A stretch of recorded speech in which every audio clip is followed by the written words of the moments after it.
Hello Exceptionals, hope you are well. Welcome to Your Exceptional Life. Today is Tuesday. Hope you are flying along. I've been in Brisbane all day and I'm just back. So I'm a little bit freestyling today. Lots to share with you, but it has been a hammer and tonk ever since I came back. I'm an hour 40 from Brisbane, took Maya up for a dentist appointment, got up.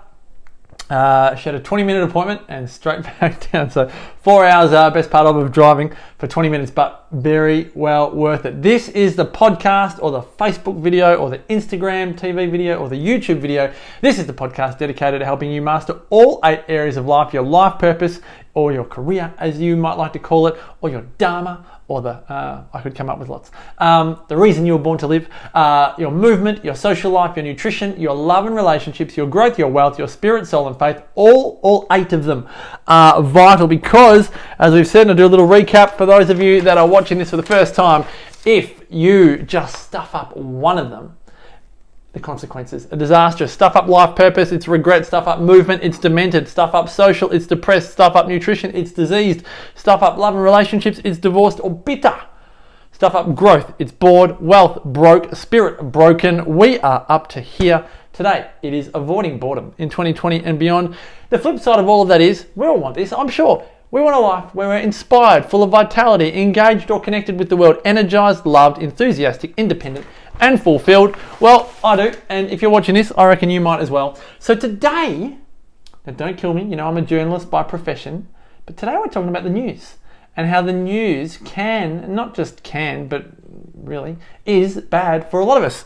Not all news, don't fret too much, but I'm, as you may know, writing my book called Exceptional at the moment. Really, I've been writing it for 3 years. I'm on my 5th version, but this is the version.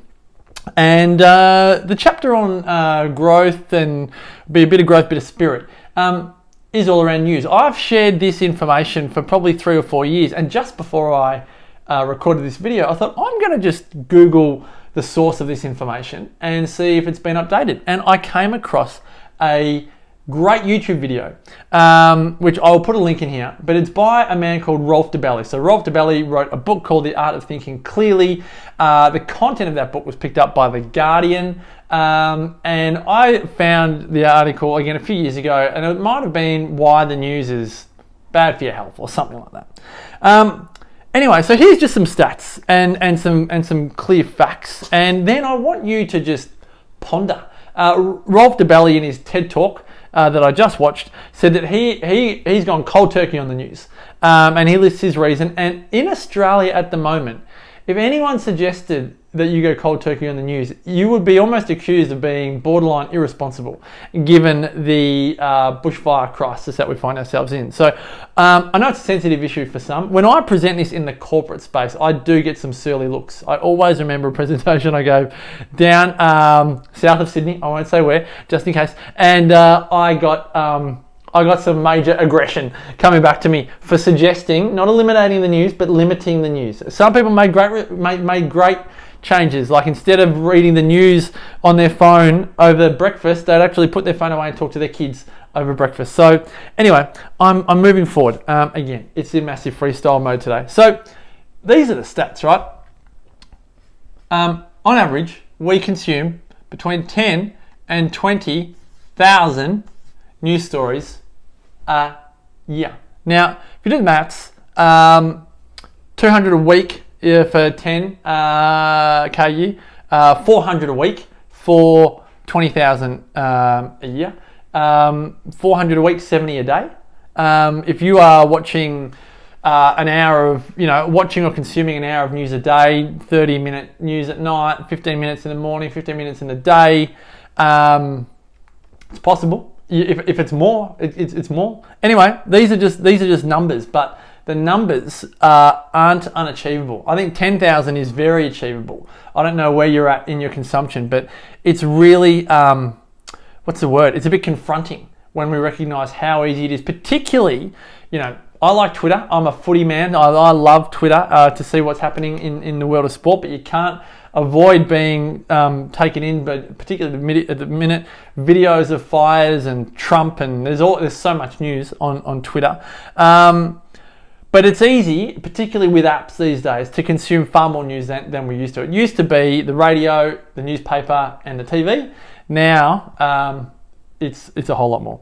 So here's the thing, and this is, again, a lot of this is me just sharing DeBally's message. And again, a lot of it I do agree with. So I'm not sharing anything that I don't agree with. Having said that, I'm not going cold turkey on the news. I like my footy news.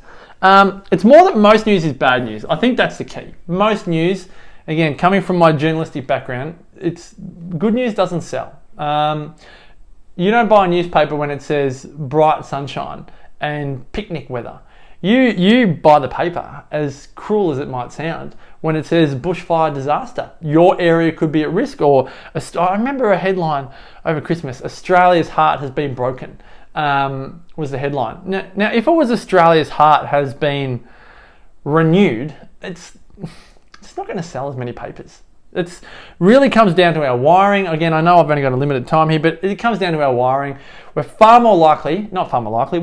we will run away or fight a tiger in the forest. That's not such a real world example these days, but on a hardwired, we are far more likely to avoid pain than gain pleasure. So if we see a tiger, we are going to choose to run away or fight it. But it's not even a choice. If you've ever been under stress, I know you run away, you fight. You're a freezer.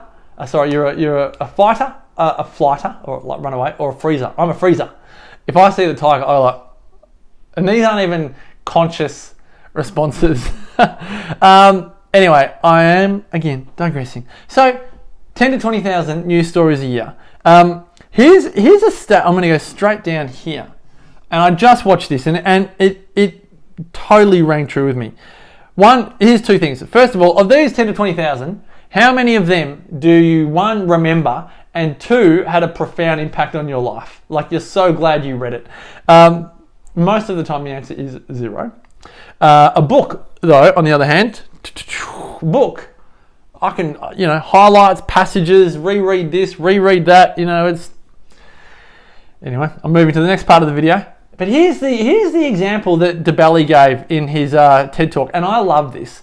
Where is it, Marcus? Is it here? I've got it. News stories are like jelly beans. Not even a limitless quantity will nourish you. You can keep on having the jelly beans, and they're just not going to fill you up. And that's my picture of the jelly beans right there. My favourite, licorice. Haven't had them for many years, I must admit, but the licorice jelly beans are right there. All the rest you can take the others, but licorice ones for sure. It's a really good analogy because it's nothing that is. There's nothing that satiates you with news. It's a vortex, and again, these days, it's so easy just to get a never-ending supply. In the old days, do you find that? Anyway, I find that I now say in the old days. I do love that. But in the old days, you used to watch the news at 6 o'clock, and then it was over at 6:30. Then there would be a current affair, but then after that, it was off. Although, having said that, then you could go over to the ABC at 7 o'clock. So maybe you could go down the vortex. But I tend to think that these days it's a lot easier to do so. The more, for me, concerning and less obvious conversation around the news is the physical health impacts that news consumption has. And it totally makes sense to me. You may resist it like anything, but these are the things to remember. And I want you to think right now, you wake up in the morning, turn on the TV or open your phone, and the first thing you see are fires burning. Because that's a very real situation for people at the moment, particularly if news consumption is at the very beginning of your day. And yes, social media is now definitely news consumption, because it's gone to the days where you're just seeing what your friends are up to. Now you are being bombarded with news. Particularly, you've got advertising, so you're not even getting stuff that you necessarily want. So news will impact your physical health. You will get a spike of cortisol. You already have a spike of cortisol when you wake up in the morning. That's just how you wake up. But you get a spike, a big spike, when you consume the news. So imagine doing this in the morning. When you have a major spike of cortisol, I just want you to think of cortisol as stress. So stress impairs your digestion. Now, anyone that's been stressed before will realize that you're not hungry when you're stressed. And then when the stress ends, you go, and you feel the adrenaline rushing out of your body. You go, oh my gosh, I'm starving. I haven't eaten all day. So stress impairs digestion. News consumption, oh my gosh, fire this, fire that. Oh my gosh, Trump this. Oh my gosh, war this. Oh my gosh, death. Oh my gosh, medical crisis. Oh my gosh, financial crisis. Oh my gosh, small island on the other side of the world that I'll never go to and I can't control anything is under attack. It's not worth your physical ill health. Stress also creates a lack of growth, a down arrow of growth. So whether it's things like your hair not growing so well, your bones and your cells, stress will make you more nervous. Okay, so news consumption definitely can make you more nervous, more agitated, more anxious. You may also feel greater levels of fear. I mean, that's just so obvious, but it's just so true. Think if you're being consumed by news, think of how scared that can make you feel. It can even show itself as heightened levels of aggression. And the other one that is, it's almost a bit sad, is desensitization.